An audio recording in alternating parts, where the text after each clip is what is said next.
அண்மை செய்தி. தேர்தல் முடிவுக்கு பிறகு வேட்பாளர்களின் சொத்து விவரங்களை தாமாக முன்வந்து சரிபார்க்கும் நடைமுறை துவங்கப்படும் என தெரிவிக்கப்பட்டிருக்கிறது. விவரங்களை எமது செய்தியாளர் கிருஷ்ணமூர்த்தி விவரிக்க கேட்கலாம். வணக்கம் கிருஷ்ணமூர்த்தி, விவரம். வணக்கம். தமிழக துணை முதலமைச்சர் உதயநிதி ஸ்டாலின் தாக்கல் செய்திருந்த வேட்புமனுவில் குறிப்பிடக்கூடிய சொத்து விவரங்களுக்கும் கடந்த 2021ஆம் ஆண்டு சட்டமன்ற தேர்தலின் போது தாக்கல் செய்த சொத்து விவரங்களுக்கும் இடையிலான முரண்பாடுகள் குறித்து வருமான வரித்துறை விசாரணைக்கு உத்தரவிட வேண்டும் என்று சேப்பாக்க திருவல்லிக்கேணி தொகுதி வாக்காளர் குமாரவேல் என்பவர் உயர்நீதிமன்றத்தில் வழக்கு தாக்கல் செய்திருந்தார். இந்த வழக்குக்கு பதிலளித்து வருமான வரி தரப்பில் தற்போது தாக்கல் செய்யப்படக்கூடிய அந்த பதில் மனுவில் நாடாளுமன்றம் சட்டமன்ற தேர்தலின் போது வேட்பாளர்கள் தாக்கல் செய்த வேட்பு மனுவில் கூறிக்கக்கூடிய அந்த சொத்து விவரங்கள் குறித்து சரிபார்க்க நிலையான வழிகாட்டு நெறிமுறைகளை நேரடி வரிகள் வாரியம் 2019ஆம் ஆண்டு வெளியிடப்பட்டுள்ளதாக கூறப்பட்டிருக்கிறது.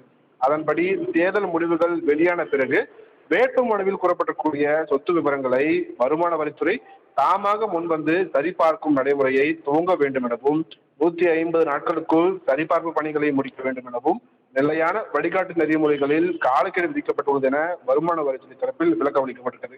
உதயநிதி ஸ்டாலினின் சொத்து விவரங்களை பொறுத்தவரை விரிவான ஆய்வு மேற்கொள்ளாமல் 2021 மற்றும் 2027ஆம் ஆண்டுகளில் அவரது சொத்து மதிப்பு தொடர்பான ஒப்பீடை தற்போது மேற்கொள்ள முடியாது எனவும் தெரிவிக்கப்பட்டிருக்கிறது.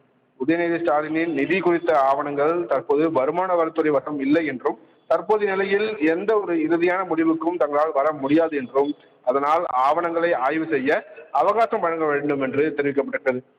இதையடுத்து இந்த வழக்கின் விசாரணையை ஜூன் மாதத்திற்கு தள்ளி வைத்து தலைமை நீதிபதி அமர்வு உத்தரவிட்டிருக்கிறது. தனலட்சுமி.